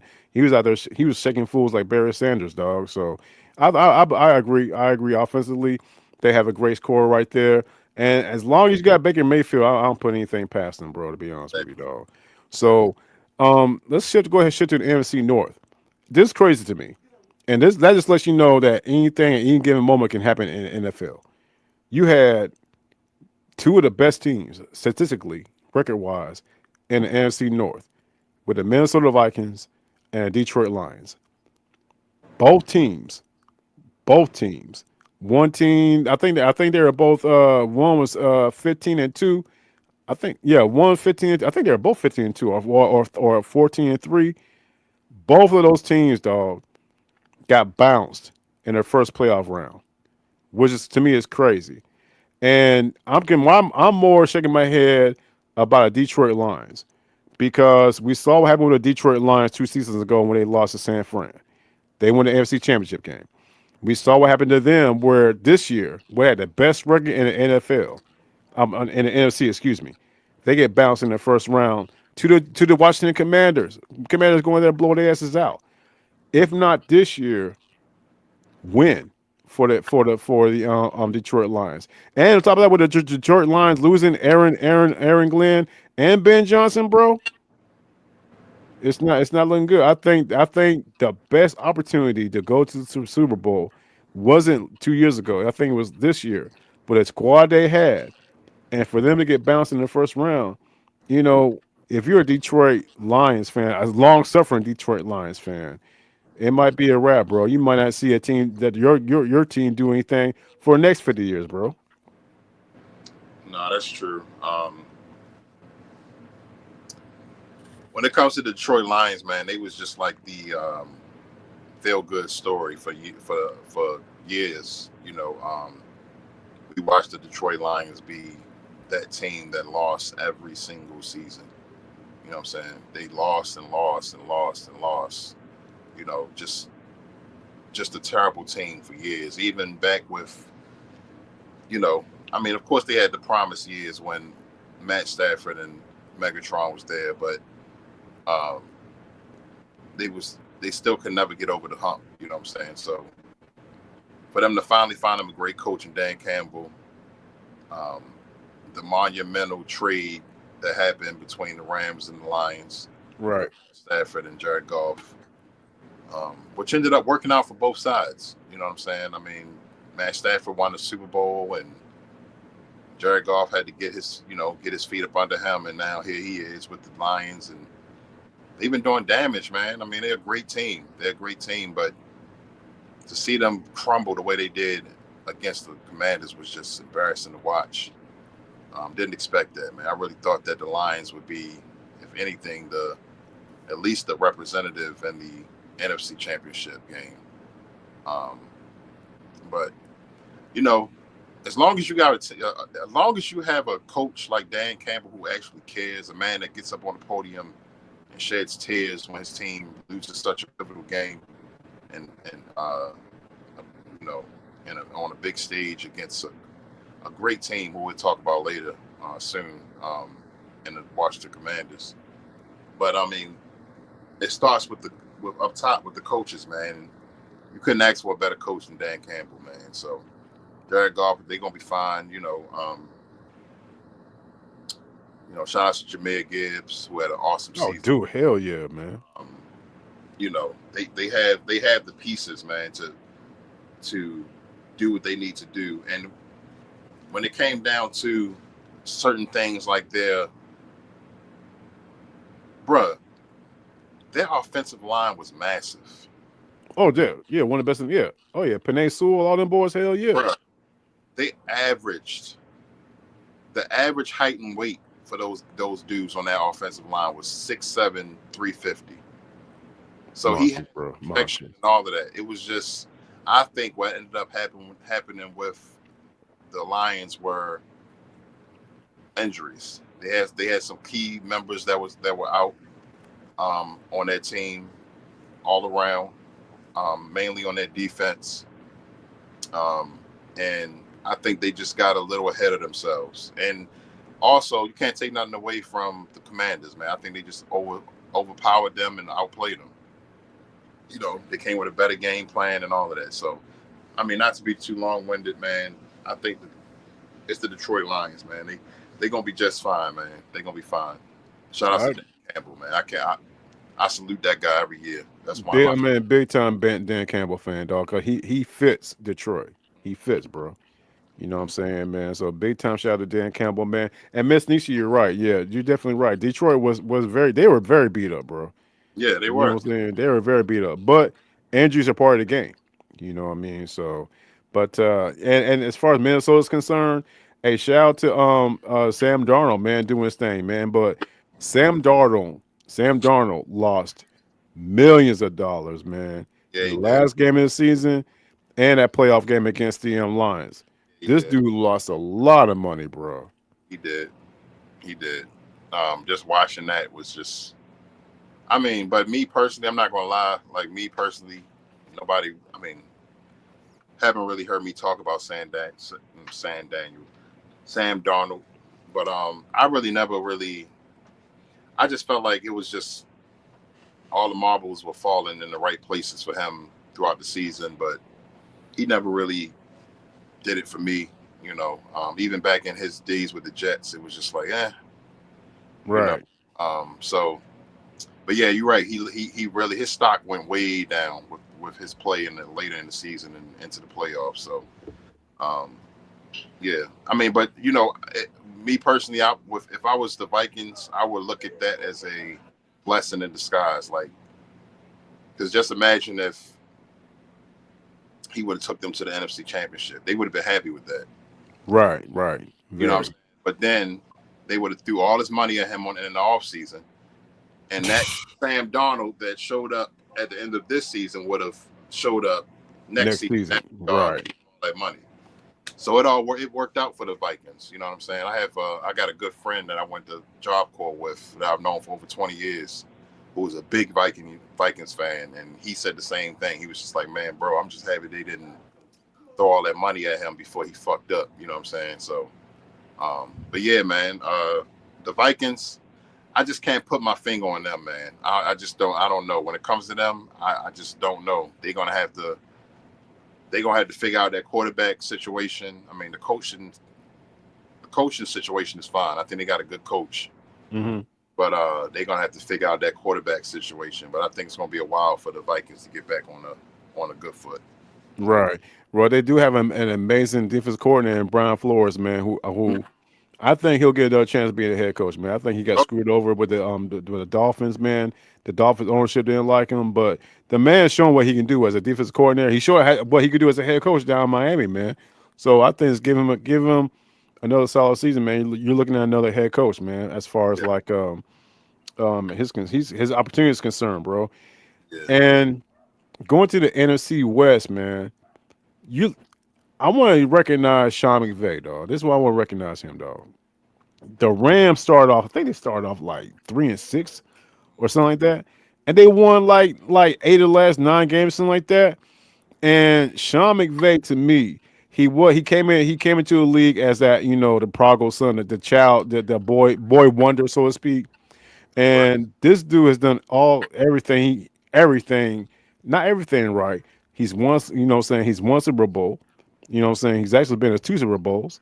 You know what I mean? And he's one of the winningest head coaches in Rams history.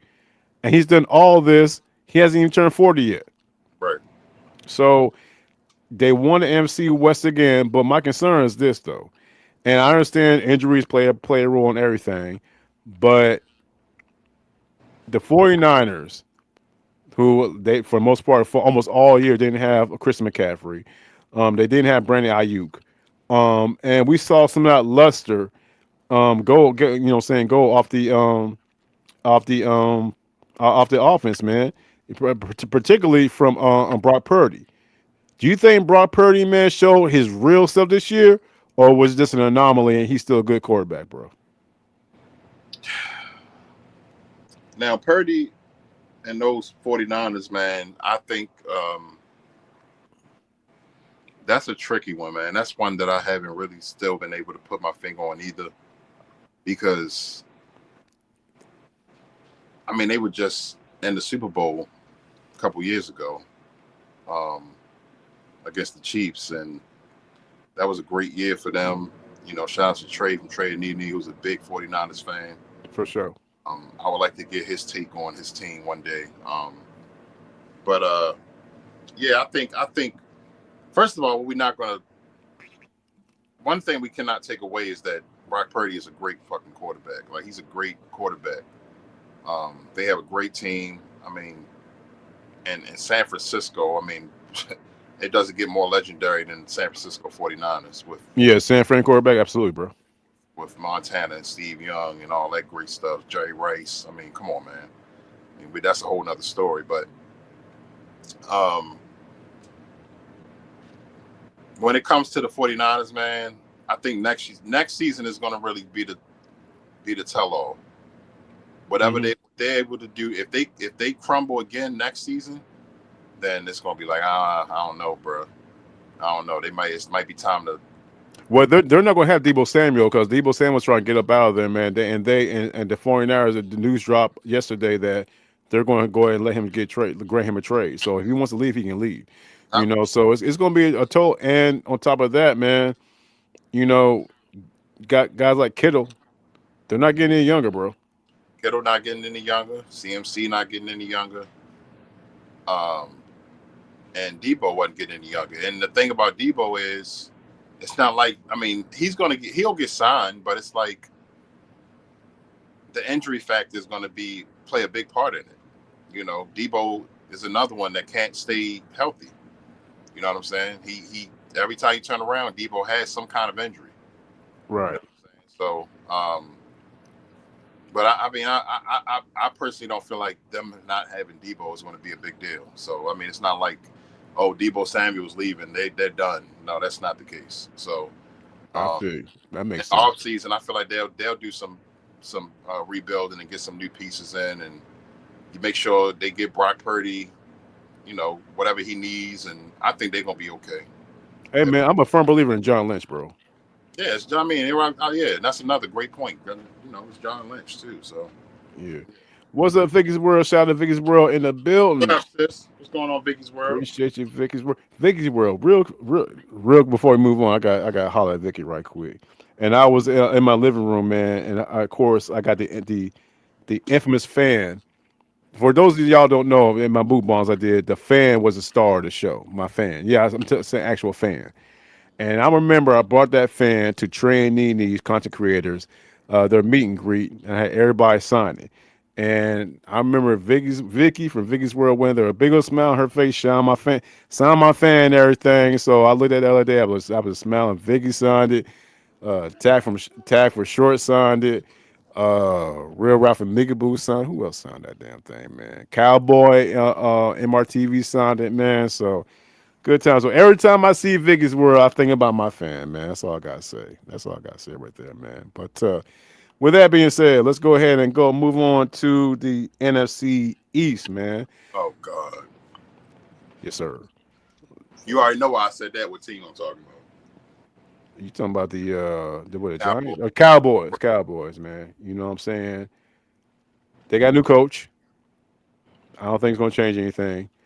And that was, I don't know if you saw a press conference, man, when they signed Brian Schottenheimer, son of the great Marty Schottenheimer, you know what I'm saying? Um, that was a really creepy press conference. I don't know if you saw it or not, man. And Jerry Jones, man, he's lost his mind to be honest with you, dog. He was just speaking. For one, he looked like The Walking Dead. Let's start there. He's a clown, bro. Big time, big time, man. But I'm interested to see what they're going to do, man. Because next year, I think is the final years of the contract of C.D. Lamb as well as Michael Parsons, dog, and unbelievable talents on the offense and defense respectively. And I think that well, as far as last year concerned, Dak he got injured again. Prescott, he should be ready for the season to start. But everybody's going to say, "Oh, it's America's team. They're going to do this. They're going to do that." The Cowboys ain't going to do shit. And the reason I say it was with so much passion is because they're America's team. They're America's team. They've been to one MC. I'm not talking about Super Bowl, bro. Not talking Super Bowl.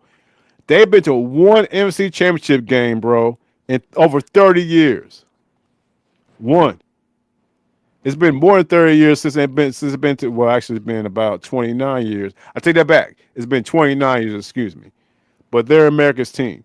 I've never been. I was a Cowboys fan back when they had Emmett, back when they had Troy, back when they had Ken Norton Jr., back when they had Michael Irvin, etc. That bomb ass offensive line, all Hall of Famers. But now they done shit. So the Cowboys, they are who they are. I ain't worried about them, man. So Cowboys is trash. yeah, for Always sure. been trash. I've never been a For fan sure. of theirs. I've always been a fan of players like the Emmets and the Troys and the Mikes and guys like that, but never been a fan of theirs. I do like CD Lamb.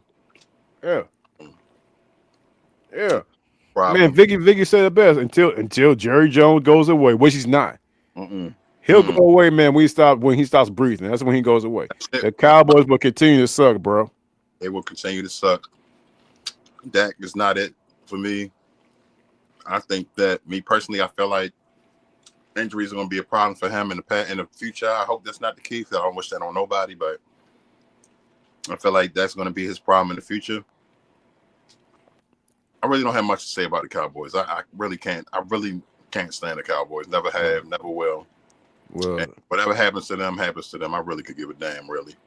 I feel you. Well, unfortunately, that means we got to go to the other sorry ass team in NFC East, Oh, which is the, God. which is the Giants.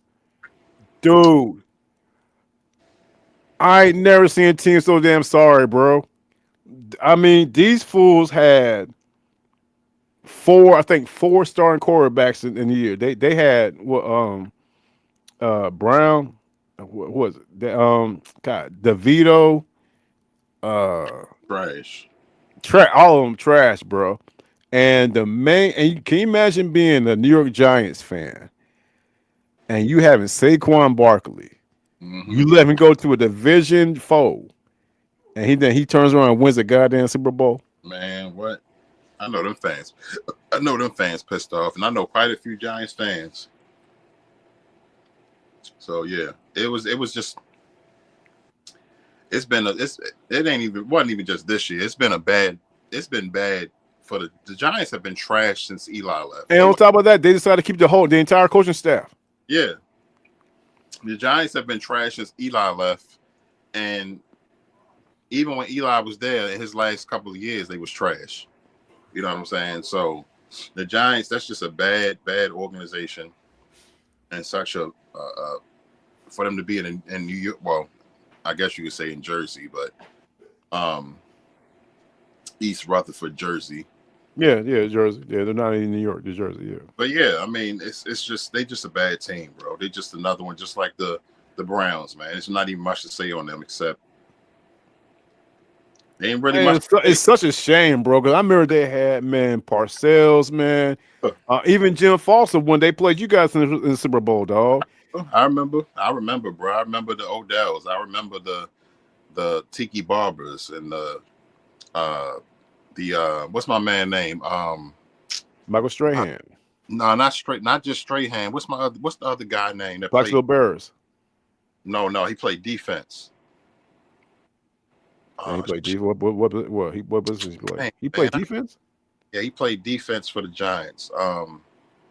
He was a beast too. He'll come back to me. But I think about guys You like ain't talking about like way back in the day, Lawrence Taylor, right? Or you? not Lawrence Taylor. He was a little newer. Damn, bro. Now you got me thinking, dog. What the Yeah, fuck? bro. When I think Man, when you don't let me know, 'cause I'm hella one know who you talking about, dog. yeah, I when I think of it, I'll let you know. Okay. But the Monty Tumors and my guy that caught the legendary pass against Rodney Harrison. Tyree, Yeah, David Tyree. Victor Cruz. Victor Cruz. Yeah, man. Like, come on, man. Like they had some dominant years back in the day, man. And Eli being the only quarterback to say that he beat Tom Brady twice in the Super Bowl. Mm-hmm. You know, so they've had their years, man. But now, nah. The Giants is trash. I don't really have much to say about them. Okay. All right. Well, let's go ahead and talk about Super Bowl, man. Now, the reason we're going to transition to Super Bowl is because we are in the NFC East, and we are talking about the Super Bowl champs, Oh the man. Philadelphia Eagles, man. And they played the Kansas City Chiefs. The Kansas City Chiefs were going for a three-peat. But here's the thing about Chiefs, and here's one thing about Chiefs, dog, that I always scratching my head about. They were always being celebrated for winning. Oh, the Kansas City Chiefs, they won 13 straight one-score games. They're never blowing anybody out. Remember, during the Super Bowl, during the man cave, I had you look up the scores for the Chiefs, and you looked them up, and out of all those scores, only like maybe three of them they won by more than 10 points, bro. Mm-hmm. And a lot of them, bro, they barely were. Hell, the goddamn Raiders gonna beat their ass, bro. Yep. You know what I mean? So it was only a matter of time. And you even look at the playoffs, man. They're squeaking through. You know what I'm talking about? Yep. Josh and the Bills should have beat the damn Chiefs, dog. Yep. Yep. Period. You know what I mean? So it's only a matter of time before they got into a team like the Philadelphia Eagles, who blew the sorry, Miss Nisi. I'm sorry, Miss Nisi, who blew the brakes off the Commanders, dog. Mm-hmm. Now the Commanders, house money. They had no business being in the playoffs. So they was like, where we do, we do. One thing I will say is this, you know what I'm saying, with Dan Quinn going in there and say, hey guys, let's do our thing. And for the Washington Commanders to blow out, and they did blow them out, the number one seed in the NFC and the Detroit Lions in Detroit. That says everything I need to know about the future of the Commanders, dog, particularly with Jaden Daniels, bro. Yeah. Now, Jaden Daniels is special, man. They definitely don't have nothing to worry about, man. They definitely don't have nothing to worry about. McLaurin, doing what he does in that receiver field. I mean, they just No, I think it was Tottenham. I don't think it was Tottenham. It's someone else. Yeah, they just a special team, and they have their quarterback. That's what they really needed. They needed a quarterback. They got their quarterback. Quinn, great coach. Miss Nick said that's a good point. The Panthers almost beat the goddamn Chiefs. Hell, if I was on, we almost beat them motherfucker. We should have beat them. It wasn't for a damn penalty, dog. Shit. Don't get me started on those punk ass Chiefs, bro. You know what I'm saying? I saw a comment. I was on Facebook right after the Super Bowl, the day after the Super Bowl, and somebody in the comments was like, I love the way they worded it. They was like, the Eagles pretty much showed everybody that the Chiefs should not have been in the Super Bowl. You know, they totally agree. Yeah, they won all those games. They was top seed, number one seed. But even going back to that first game against us, they lost. We lost by a toenail. You know what I'm saying? By the slice of the slice toenail, bro. Yeah, man, come on, man. And it started with us, and they just kept on finding ways to win. But they finally ran into a brick wall against those Eagles, and they beat the brakes off of them, and they deserved it. Absolutely, man. And the thing about the Eagles, man, is like you look, and we even talked about it, man, during the game, bro, where you see the greatness of a guy who's been in the league for a long time. It didn't work out for him, and down in Miami as a head coach, man. But Vic Fangio, Oh the man, game that he put together, You I know, still the MVP. game, yeah, the game he put together Mm-hmm. is masterful, masterful. Mas- they were Was exposed he was the MVP of that game to me, bro. for sure, He for was. sure. Of course, Jalen Hurts was the MVP, but he was the MVP of that game to me, man. And that was a brilliant game plan. And let's not forget, this is why he was genius, ladies and gentlemen. This man drew up a game plan where, for the entire 60 minutes of that game, the Philadelphia Eagles defense did not blitz one time. Bro, see, Not once. They didn't blitz Patrick Mahomes one time. All of those sacks, all of those QB hits, all of those hurries that y'all saw with Pat Mahomes were done with four people. four linemen. That's Four it, bro. four linemen up front. That was it. So with them getting all of that pressure they was able to get on Pat Mahomes with four men, all of those other dudes was able to drop into coverage. So that's why you didn't see Pat Mahomes passing the ball all over the place. That's why he was running around so much. That's why he was getting sacked. A lot of that was coverage sacks. For sure. And that was because of Fangio. So that's why I say he's the MVP, bro. It was a brilliant game plan, brilliant. He brilliantly called that game and outshined Andy Reid, and it was great to see. I was so happy to see it. I was amazed, man. To be honest with you, though, I was amazed how deficient Spags looked with his defense, bro. I mean, But at the same time, you look at you're playing the overall best team in the league from top to bottom, other than the Ravens. The Ravens can rival the Eagles being the best team in the league from all three phases: offense, defense, special teams.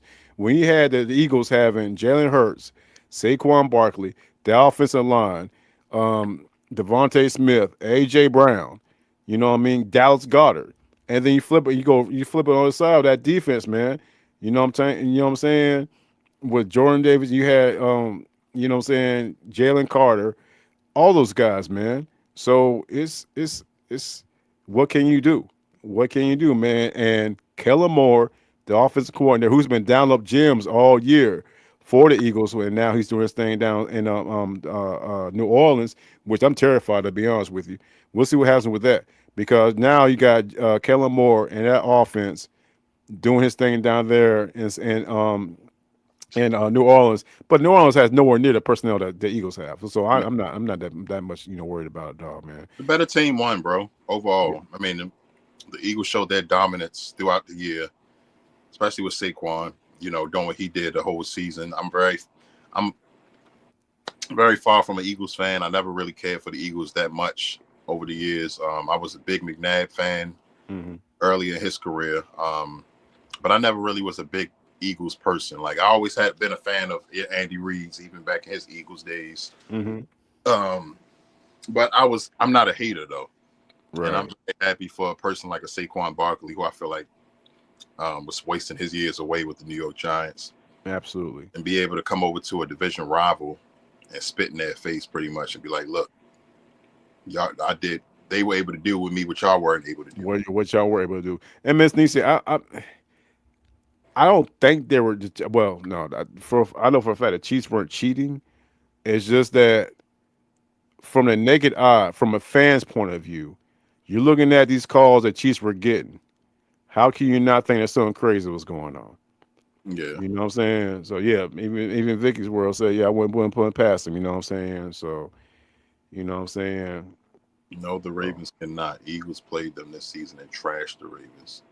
I wouldn't say they trashed the Ravens, but they beat the Ravens. But I mean, I respect your opinion, you know. But I still say the Eagles were the best team and most complete team. No, they definitely were. They definitely were. But um, all I was saying was that the Ravens, my Ravens, you know, they beat themselves. You know, it wasn't like they lost. They beat themselves. And I personally feel like the Ravens would have been a better um, I think they would have been a better opponent against the Eagles than the Chiefs were. That's for sure. No, I totally agree with that, bro. You know what I'm saying? But I wholeheartedly agree with I'm that. not taking nothing away from the Eagles, bro. I'm not hating on the Eagles. Shout outs to the Eagles. Shout outs to Eagle Nation. You know, I'm very happy for Saquon, Jalen Hurts. You know, being the cool, laid back, role playing quarterback that he is. He did his job. AJ Brown, all them boys, man. Shout outs to them, man. You know, they won, and it is what it is. On the next season. Do you think going back to the Chiefs right quick, bro? And I asked you guys during the Super Bowl. I know that you know he has Patrick Mahomes as his quarterback, but what more does Andy Reid got to prove? I guess is what I'm saying. He don't have nothing to prove, man. Andy Reid is the Phil Jackson of the NFL, pretty much. Right. Phil Jackson could have pretty much bowed out after his years with the Bulls, but he still had more in him.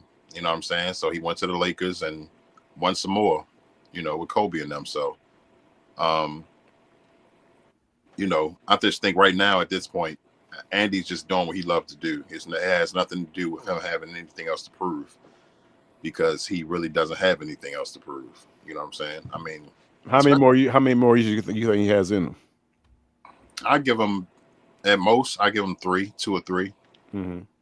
and then they'll call it quits. But I think he wants to continue to be able to do what he's doing with Pat and Mahomes' prime time, his prime years. Mm-hmm. You know what I'm saying? So, and the Chiefs will be back with a vengeance next year, man. They're Well, gonna sure, yeah, no doubt, no come doubt. back pissed off, and we play them this year coming up too. So, that should be a good one. But yeah, no, Andy Reid, I give him a good 2 or 3 more years, but he ain't going nowhere. And neither is that Chiefs team, man. They'll be back with a vengeance next season. Yeah, and they'll be a better team because you know we got to also understand that they didn't have Rashid Rice for the number one receiver for the most part of the year, and they still were able to do the thing they did, man. So I can definitely agree with that, man. So before we let you go, let me ask you this question, dog. It's a kind of like an old school question. Then we'll call it a night, man. It's been great conversation, by the way, man. Breaking down this whole league, man, and Oh, pleasure, bro. like it's all part of the grieving process, man. We talk at nausea about how much we love the NFL, man. And you know, if it's up to me, man, we can talk all night, man. But it is Right. what it is. Let me ask you. I've never asked you this question. I'm interested in your response, man. If you can think about on top of your head, what NFL moment that you can think of that you wish for that one moment that you wish you saw not only in person but you was on the sideline watching it when it happened, just as a fan. What moment can you think of? What's one of your favorite NFL moments that you wish you could have seen not just in person, but also be on the sideline? It could be any moment. It could, like I already know what mine is because of who did it. All But right. I'd like to hear yours, man. Let me hear yours first, then, because I had to think on that. Okay, my moment. I would love to be on the sideline, and the reason being is because this dude literally made the Atlanta Falcons who they are. He's the reason why the Georgia Dome was there before it got demolished. And I never saw him play in person, and I wish I did. Did I see him play in person? Did I? No. Now one game I did see in person, which I can't believe, which I didn't have the appreciation for because I was only 19. I saw the game I told you guys about on the Man Cave. I saw Joe Montana and Dan Marino play in down Joe Barber Stadium for a wild card game back in '94. I didn't know the gravity of it, but I saw them boys play together. Man, I saw Joe Montana with the Chiefs, and Mm-hmm. of course Dan Marino with the Dolphins. I saw that game, man. So that was a great game. But a moment I would love to be on the sideline is Deion Sanders came back to Atlanta as San Francisco 49er. And that's a game where him and Andre Rison got to a little fight. Mm-hmm. And Deion Sanders, the Falcons were driving downfield. Jeff George was a quarterback. And Deion jumped on a pass in the flat to Andre Rison. and he sprinted down sideline, I think 93 yards for a touchdown. It's Mm. not just that. As he's sprinting down sideline, he started high stepping at the 50. As he's high stepping, he's going by the Falcons sideline, his old team. He's not looking at the field. He's not looking at the end zone. He's turning around, staring at the sideline, pointing at them Oh man. as he's about to score a touchdown. I would have loved to have been on that sideline just to see just see what hear what the plays were said, but just also to see the great Sanders run by that sideline, that moment, and I get chills thinking about it. I watch that at least once a week, man. Where that interception where Deion Sanders picked off Jeff George, ran down the sideline, bro, here in Jordan, down here in Atlanta, and he's sitting staring at them, pointing at them as he's about to score his touchdown. Masterful moment for me. That'd be the moment I would love to see, bro. That's pretty dope, man. And I mean, if I could just pick one, not one of my favorite moments of all time by my favorite quarterback of all time. Um, by number 4 for the Packers. One of the strongest arms in the NFL history. He is my favorite quarterback of all time, the great Brett Favre. Yes, sir. And I think back to 2009. Mm-hmm. Man, it always send chills down my spine, man. But his 80-yard touchdown pass to Greg Lewis in the back of the end zone when he played for the Vikings against the 49ers. Mm-hmm. And I just remember Paul Allen's call on it. Paul Allen is the radio play-by-play analyst for the city of Minnesota. Okay. And I just remember Favre dropping back and doing what he do, surveying the field, and he dropped back, and one of the 49ers linemen got loose, and Favre, instead of him like running away from the lineman, all he did was like put his arm over top of the lineman and then just held that bitch to the end zone. Mm-hmm. Greg Lewis, who had just come to the team, caught that ball in the back of the end zone. Like his feet was like here, like this was the line, the back of the end zone. It was a perfect throw, man. I remember, yeah, when he just toe tapped it. He was on like, man, right in the back of the end zone against the 49ers, and it was the last play of the game. And they won that game, and that was actually a playoff game because they would eventually go to play the New Orleans Saints in the next game, and that's when Favre threw that across the body interception. Well, that's when the Saints were doing the whole bounty thing, bro. Yeah, man. He threw that cross body interception, and if he would have, Porter picked it off. Yeah, he could have just ran for that first down, and they could have went to the Super Bowl that year. But that was a magical season from Brett Favre that year, going to the Vikings, man. But yeah, that play to Greg Lewis in the back of the end zone. I wish I could have been like right there on the sideline or in the stadium to see that happen. Because Brett Favre was just a magical, impressive dude to watch, man. I used to love watching him play ball. I don't really care for him now because of, what's the going whole thing outside. Yeah, I feel you, though. outside of his career. But inside it, as a quarterback, Brett Favre was my guy, man. He's still my favorite of all time. So when you brought Brett Favre, I thought you were going to say the play with Al Michaels. He did what? And I thought you were going to say that. That's another one, bro. Man, but that was more so. That wasn't really Favre. That was more so my guy that caught it. Yeah, Antonio Freeman.